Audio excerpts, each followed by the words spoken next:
Welcome to the Arts Club of Washington. My name is Dorrit Carroll. I think everybody knows that, but there might be two people who haven't met me.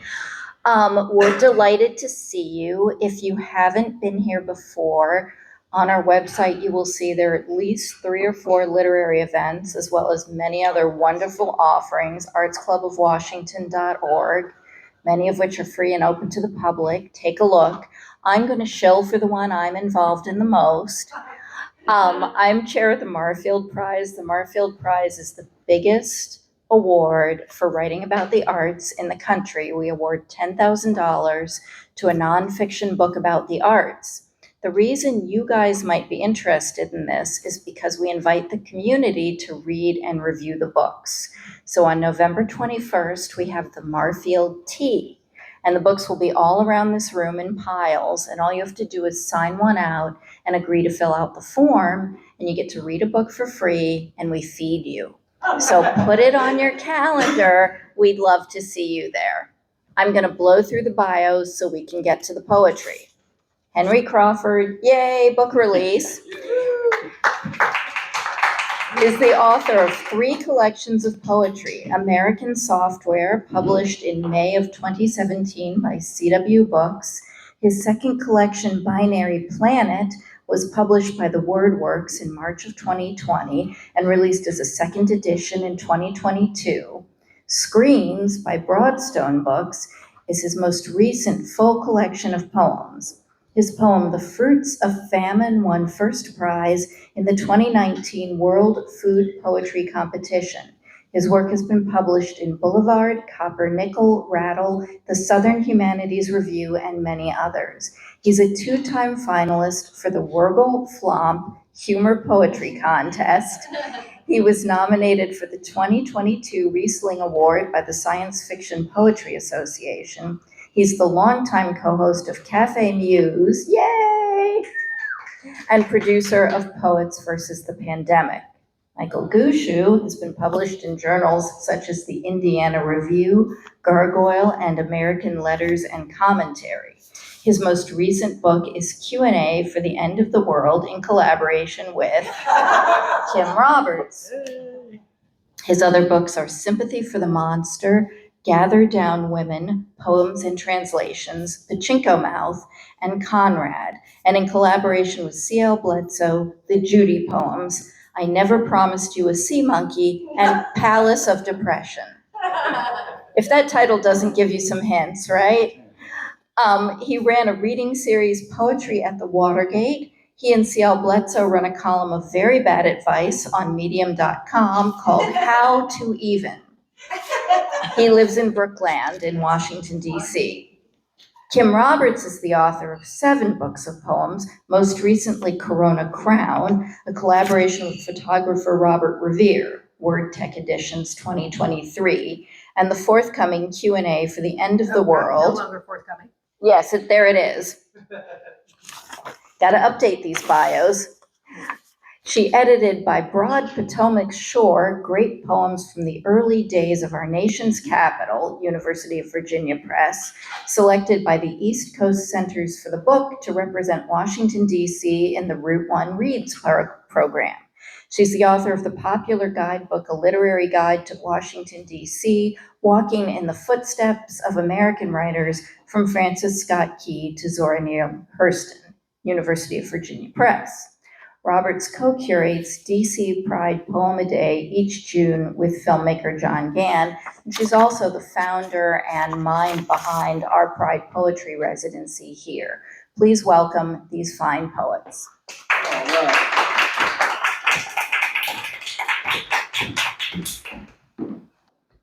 I'm going to talk just a little, give a very brief introduction to this book, which is a book of, it's a collaborative book of poems written by Kim Roberts and myself. It started with one poem by her after viewing the movie, which it talks about. The movie was Mothra versus Godzilla, which we went and saw. Is that better? Which we went and saw at the Meyer Auditorium at the Sackler Art Museum, Asian Art Museum. After that movie, Kim wrote a poem in response to it. And I have to parentheses that with saying that Kim had not really seen any science fiction movies from the 50s at all, like prior to that time. I myself basically was raised by science fiction movies of that time, quite thoroughly, and had seen all those movies repeatedly. So she wrote this poem saying, "I have so many questions after watching Mothra Godzilla." I responded to the poem, "I have the answers to Mothra versus Godzilla." And after that, we just decided to take I decided to take Kim on a tour of those movies, watching several of them one every Wednesday. We saw a couple in the theaters, but mostly in my living room. I just happen to have some copies of every movie there is. So, and with the project that we would each write, Kim would write a poem and I would write a response to her poem and to the movie. We did that for a couple months. Ended up with a cache of poems. Kim asked a publisher if they'd be interested in publishing it, and they, it's like unbelievably, the next day they said, "Yeah, we will." And that's how we got to this. There's poems, there are notes about poems, and there's notes about our collaboration. You can read a little bit more in detail. And I have to do a shout out for this incredible cover, which was designed by our good friend Dan Vera. Yay. Yeah. Yay. How's that? I hate not having a mic so that I can't just jump right in. I had to wait so patiently. All right, so I want to say that my question poems are genuine question poems about, just the sort of world that's created out of the 1950s. And Michael's answer poems, well, you'll see, they're not very answery. He says that they're answers, but really, yeah. So Michael, had this idea that I had missed out on some major part of Americana, and he needed to teach me. He needed to illuminate. So which one are we doing first? Let's do The Thing from Another World. Okay. Fill in. Go ahead. Oh. Riff. Let me just say that. No, I'm not going to say anything. So, I just felt that this was a vital part of any American's education to a certain extent, and that Kim really couldn't call herself an American until I'd done a thorough viewing of these movies. And are you ready? I think I'm ready. Go. So I should preface this also by telling you that because Michael knows more than you should know about these movies, I would show up for the Wednesday matinees at his house, and he would tell me, details about the soundtrack and the director, and what I should be watching for, and then I would take notes. Sound effects. And because we were doing this once a week, I really had to write them fast. I had to, otherwise they'd start to merge together. So this is, as Michael hinted, the quickest book project ever. I have so many questions after watching The Thing from Another World. There are no enemies in science, says the doctor, only phenomena to study. What are they doing at the North Pole? What do they study? They grow cabbages in a greenhouse, measure spikes of radiation with a Geiger counter, meager measures for an extreme place, until the Thing arrives. With its skin cells under his microscope, the Thing shows the doctor its true, horrible nature. To evolve from a plant. How remarkable. How horrible. The sap that runs through the alien's veins, the seed pod extracted from tissue under the alien's palm. The doctor declares it our superior in every way. Then the Thing's severed hand comes alive. Oh, the way its talons curved inward on the table. It moved. but only when fed by blood. How naive, how moving that the doctor plants the pods, fertilizes them with the men's blood plasma. The plants pulse like blood, pulse like, oh, I did not think this through, eerie vegetal hearts. Through a stethoscope, we're told they sound hearty, like the wail of a newborn child, growing rapidly. Why are the aliens trying to grow an invading army? It seems that all our weapons are powerless. The doctor pleads with the men, put down your weapons. Knowledge is more important than life.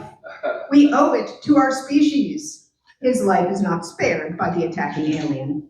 Why is there always a martyr, just as there is always an obligatory love interest, a woman asking, anyone want some coffee? A proper woman needs an excuse to enter a room full of men. Cue the high winds, the magnetic disturbance that keeps the men isolated in a confined space. Theremin music swells. The alien is a walking vegetable, some form of super carrot, swollen to enormous size. Only high voltage electricity can kill it. The men make a metal web and an electric fly trap that reduces the thing to ash. There is nothing left to study, just a big black pile of ash. Keep watching the skies. Who knows what will next descend? Will we descend to our baser selves again, or learn that fright is our true foe? Can we ever truly learn there are no enemies in science?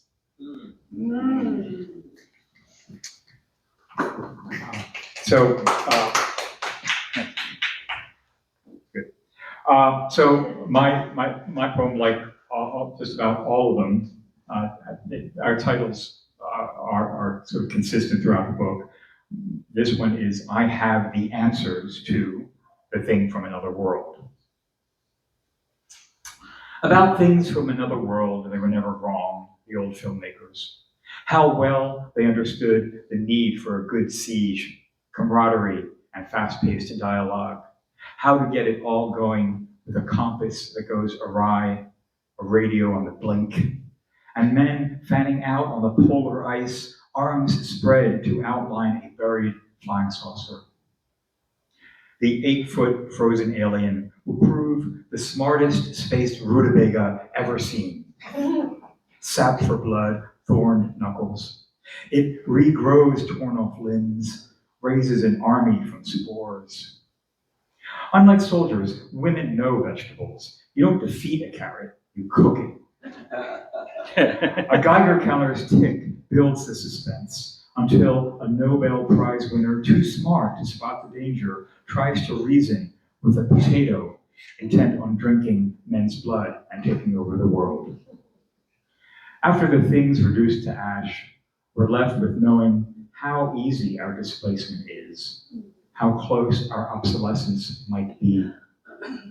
Welcome to the 1950s, where fear, not science, unites us, where thinking and knowledge open the door to Arctic trails, atomic blasts, sexless, emotionless things from foreign worlds.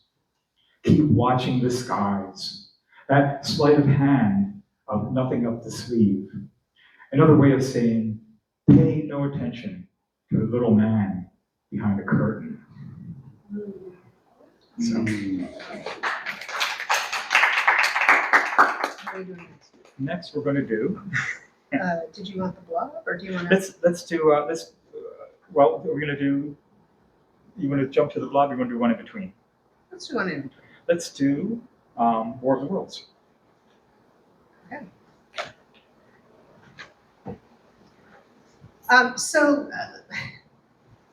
These movies, couldn't help reflecting the sort of context of their times, and it was sort of horrifying in some ways to watch, not because of the monsters or the aliens, but because of the sexism. It was amazing to me, that you could have, a movie about people escaping Earth on a space pod, and there was not a single person of color on the space pod, and it was just it was hard not to put the context of our times on top of the context of these movies. And let me just say that it's not the case that looking back at these movies, they seem quaint, although you can look at them that way, but actually they resonate as much with today as they did in the 50s. I mean, Certainly with fear. what unites us is not, science, but fear.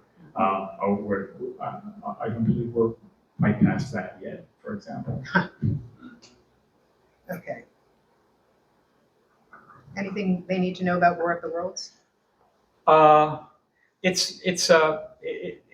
was a big production, War of the Worlds, a big production, early 1950s Technicolor film with Gene Barry. I don't know if you know that, but it has a sort of iconic war vehicles in it from the Martians, and it deviates from the original novel by H.G. Wells in many instances, which I think it become apparent from reading the poems. But it's a great looking film, and well worth your time, as are all these. So. I was also surprised at the number of movies in which eggs make an appearance. This was one of them. I have so many questions after watching The War of the Worlds. Is there any true escape? 3 meteor capsules each release 3 alien hover ships with 3-part electric eyes. The aliens in each ship have 3 purple sucker-tipped fingers. 3, Michael suggests, like the Holy Trinity. But surely only Christians are holy, not these pagan aliens. Pastor Collins holds his Bible aloft, chants the Lord's Prayer, holds out hope for interspecies understanding, and gets vaporized. Is this how we understand the enduring importance of faith, despite martyrdom and the destruction of churches? Can faith in miracles save the planet? Not the atom bomb, not Sylvia's fried eggs, not the Pacific Institute of Science and Technology. Against a green skeleton being, all of our technology is useless. Martians could, in only 6 days, I thought I did that so well. I must have done, oh, there we go. Martians could, in only 6 days, take over all of Earth. 6 days, the exact same number as it took God to create the Earth, Sylvia exclaims. More proof that God is our only sanctuary. Although bacteria in the air kills the Martians, it's attributed not to the quality of the air, but, as church bells peal, to divine intervention, by which the filmmakers mean a divine Christianity, despite the photo of the Taj Mahal. Why is every major city except Washington leveled? Every time we face our worst fears, we always fall back on religion. We have so little to fall back on. Is there any true escape?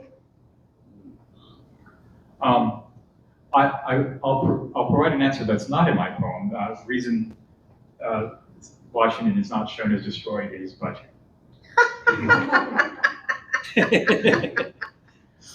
So I have the answers to the War of the Worlds. I snuck in sort of twisted references to about 6 or 7 other really well-known poems into this. And I don't know if you'll get it when I'm reading it, but if you were to buy the book, you could probably decode it. Okay, so the Martians were ours before we were the Martians. When that red planet swam into our ken, it was always already swarming. God of war, of warning, exo-Venice awash in canals. So no surprise when it turned its thirsty mind to its blue-eyed cousin and sent hogsheads barreling toward us to plow up the hills outside of Linda Rosa, California.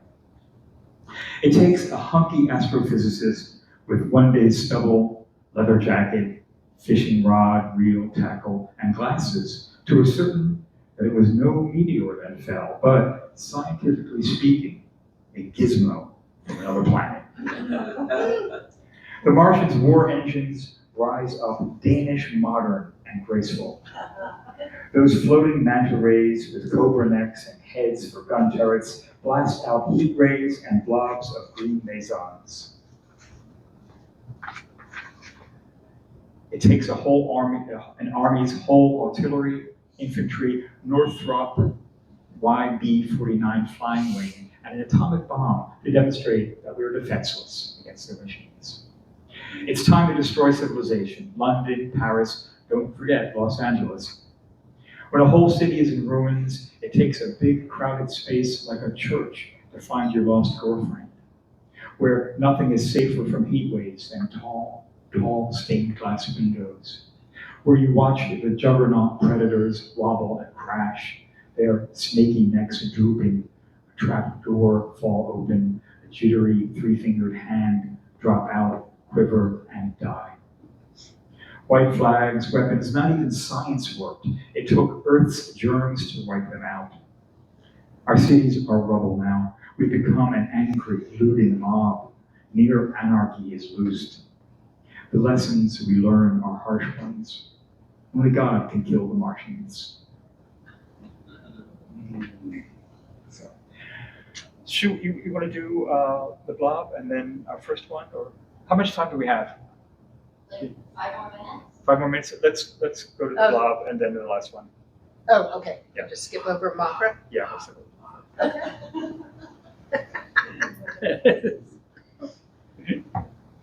So The Blob wins the award for Best Theme Music of any of these sci-fi movies. And as an extra bonus, who's the actor? Steve McQueen. It's a very young, hunky Steve McQueen.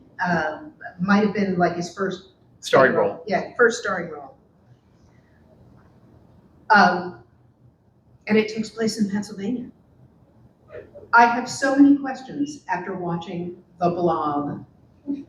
If you can take the word of a rebellious teen, a boy's car is his container, and Jane is the first date Steve's brought to make out Ridge.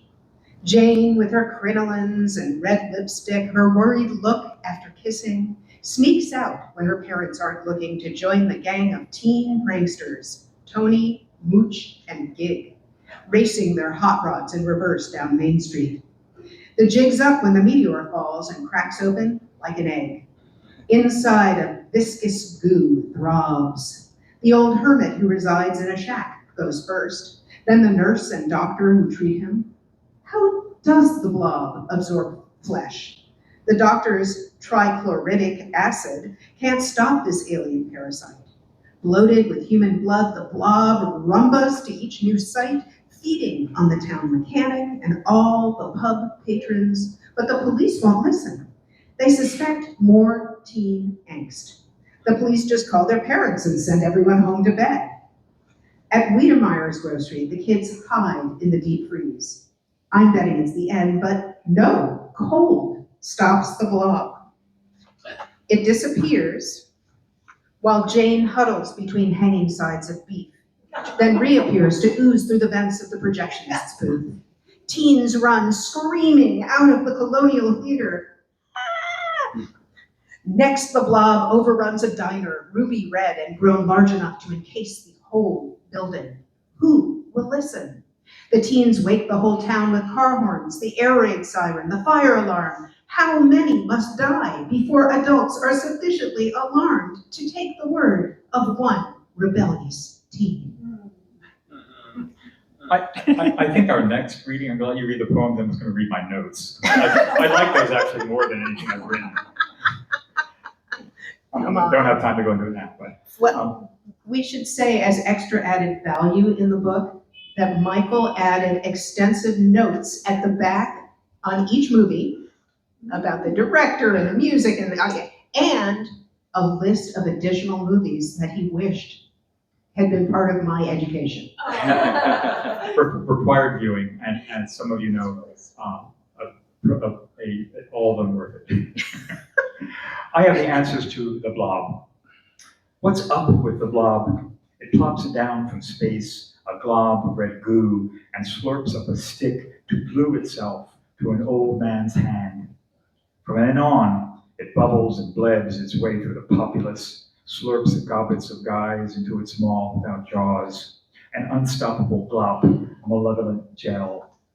Steve McQueen hot rods around, sincere as seersucker. Though there are gobs of clues, the police are foggy clods. It will conquer the globe before a light bulb goes on. The blob of balloons bigger, blood-bloated, oozing under doors, out of grates, slithering a supermarket, mauling a movie theater, swallowing a hash house whole. Finally, they freeze it, like a popsicle bauble. Steve McQueen's a hero. Phoenix, Pennsylvania is saved. But if this scarefest had happened in England, the monster would be more regal. We'd run screaming from the treacle. I'm gonna let Kim read the last poem in the book, which is not a particular movie, but all the movies all together, and the end of her journey that she took with me as we walked hand in hand off into the science fiction sunset. Indeed. Yeah, here you go. Thank you. I get the last word. Haha.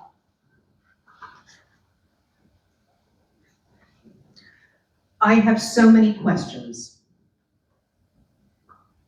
What have I learned from watching all this science fiction?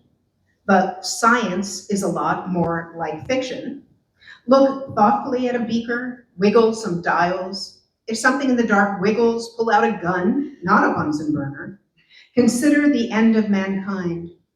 It's up to older white men to defend pure research. Women are good for packing up equipment in cases and making eggs. Days will be packed with fretful meetings around a conference table. A high voltage weapon provides no defense. In our distraught age, those who panic first are lost. Our best hopes lie with the men with the squarest jaws. The best effects are low tech, strings, moody lighting, high gloss matte paintings. Coffee and love are our highest ideals. We must never reveal our fear. Fear is just another word for vigilance. All the differential analyzers, jetpacks, and robots make no difference when civilization crumbles. The hero understands better than the rest of us fools how to stand up to the invaders, what things look like under a microscope. He would like eggs frying in a pan, domesticity in the meantime, even if there's no time to eat before the world ends. Sometimes there's prayers, but only love ties up the loose ends. That's what I've learned. Thank you so much. Thank you. And I am going to start, we're going to carry right on through with this movie theme. I'm going to start with a poem that I wrote for an anthology about Marilyn Monroe, and it was called I Want to Be Loved by You. And this poem appeared in it. This is American Filmography. Sometimes I'll walk into a 1940s cartoon with a dog nose and orange webbed feet. But I'll come into a late 70s art film as a voice writing the first lines of a script in the sky above a black and white Manhattan. Then showing my Joker face with a make-believe question, why so serious? Until caught gaping by an undead Marilyn Monroe, her flame unfurled above a netherworld grate, dissolving me into a 1939 cowboy pursuing a fake tribe of soundstage Indians galloping in circles around an indifferent Monument Valley, then suddenly fading into a postmodern vision of ironic gangsters sizing up cheeseburgers on their way to a hit, or looking in on a mustachioed Hitler floating the globe like a beach ball of pretend world dominance, or witnessing the glamour of beautiful people from the 1960s getting machine gunned down in a VA Ford. How is our life any more different than our dreams? Falling somewhere into an imaginary Russia on a rodeo-rigged atom bomb, or searching for our own red sled in a pile of artificial snow, or left stranded outside the sanctum of the next Godfather, waiting for the doors to close. American filmography. Now, this book has a number of sections, and one of them is on DC. And so I've written a lot of poems about DC. I've got a half a dozen in this book. This is When It Rains on K Street. Let me describe the unfurling of umbrellas exploding up the stairs at Farragut North. The attorneys I'll describe as landing in chairs around a royal red conference room table, with I, the pretender, cast in this matter as a nervous associate in a too tight suit. My wife at home staring out the window, I'll describe her with child, or maybe just the aroma of our old coffee. I never met her father, so I can't tell you of his steely gray head or the dot of mustard on his argyle tie. The child, some 25 years later, clicks the slides of a presentation to an audience I'll describe as 5 or 6 mild heads nodding in unison. 2 summers before that, I visited her on a beach that I'll describe as a wan smile formed by untold waves. And I can't recount our dialogue, but I can put it to you this way. These waters, she said, have fallen all over us as the ocean drowned her out. Oh, this poem slipped into the book. It's one of the last ones I put in, and it's the only one that touches upon the national tragedy that we are now going through. Mildly touches on it. This is the origin story of night. It's difficult to claim the sun is real, because first you have to know exactly what it is and where it starts, and where it ends, and how it hurts the eyes of any witness, but also where it's never seen or how it sees in graves beneath the ground. And furthermore, you have to know the way a king will hide its light to make himself the center, or say the sun does not exist, for fear he'd have to share it.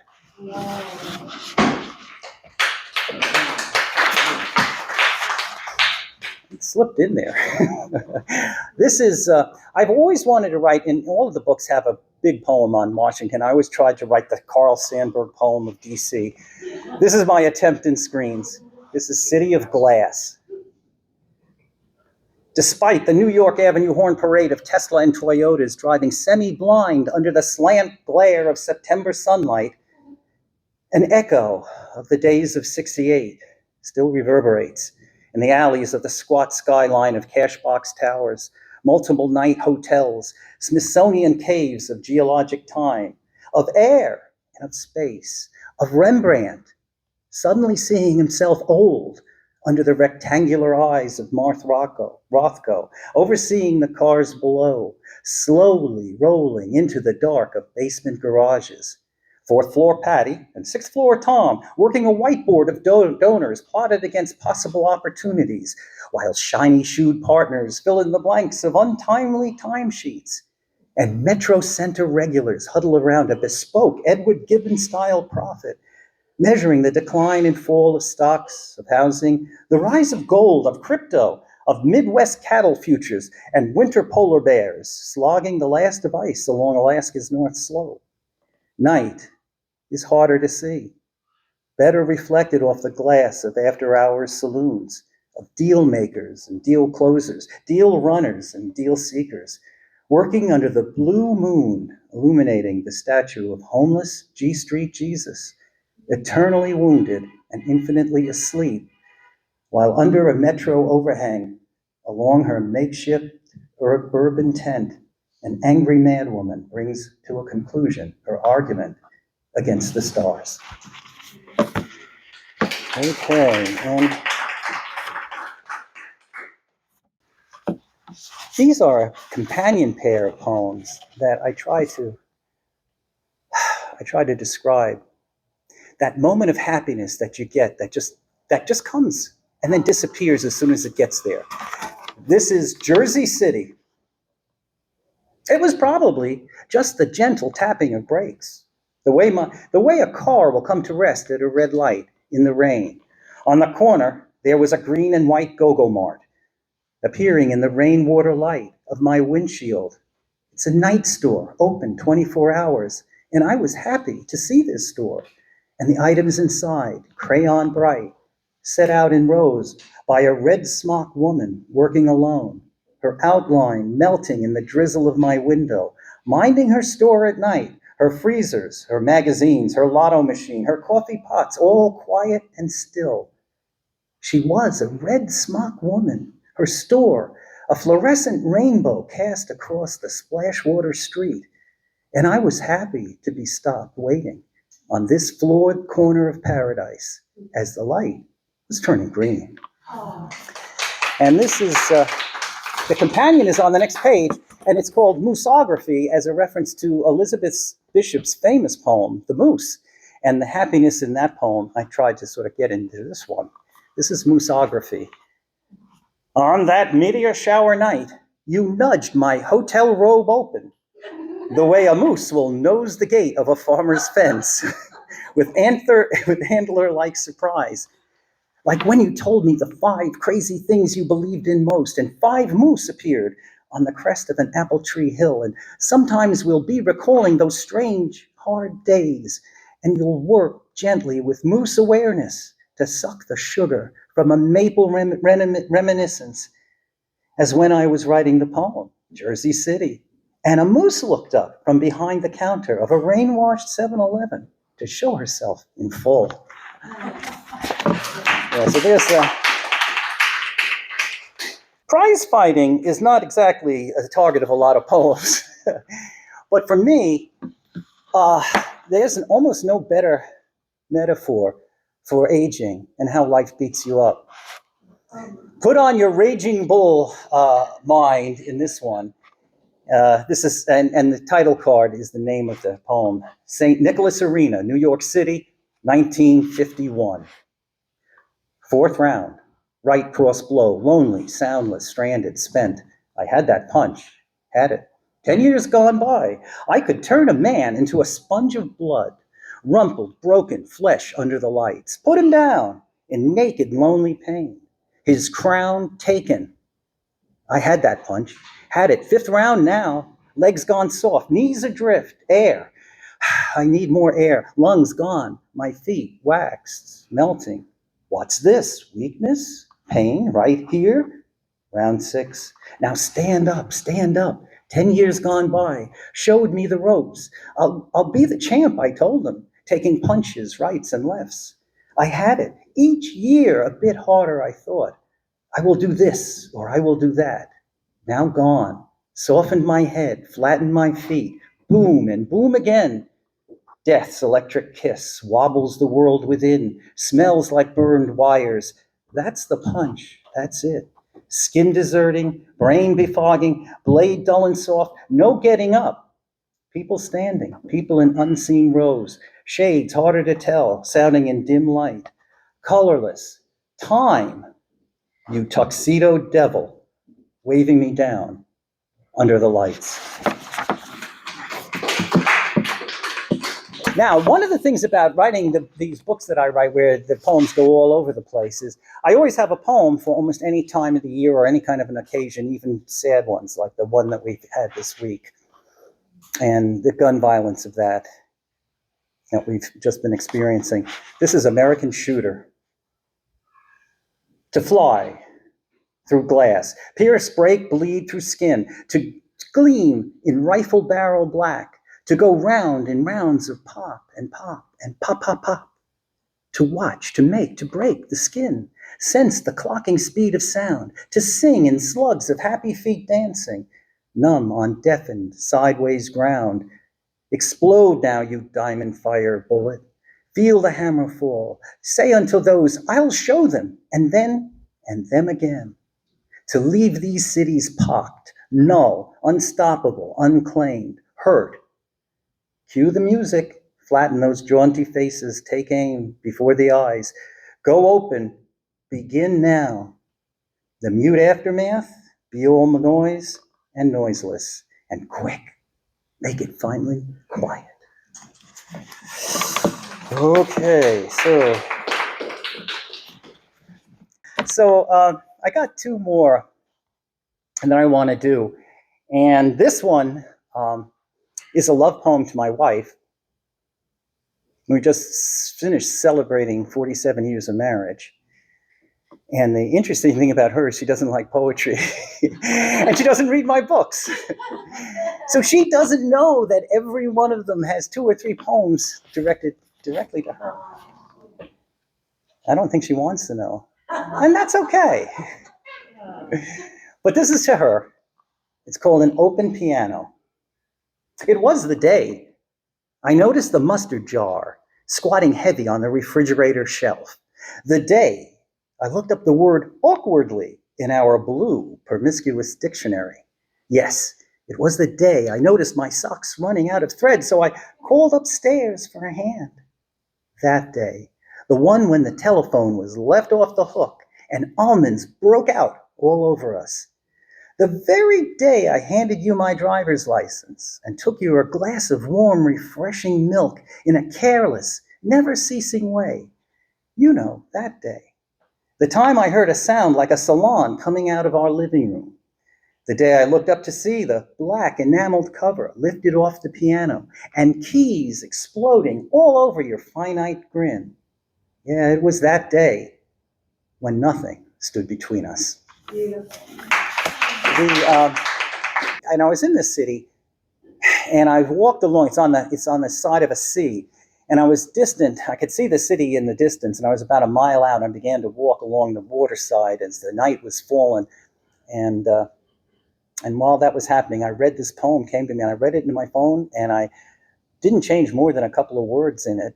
It was just the way it was. But when I got back to my room, I realized this was the end of Screens. This was going to be the concluding poem. And there it sits.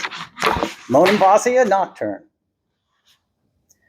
Drawn by the lights of a distant city, I followed the shadows to a place where I was welcomed, as if returning to a home I'd never left. The cabarets were filled with blue smoke and barrel house piano. The men held their women with open arms. Lovers exchanged fingers. I took a partner who pulled me to her rhythm. I couldn't find the plot. There was no antagonist. Just the moon and stars giving in to the mountains, shouldering the night. And that Screens. Thank you.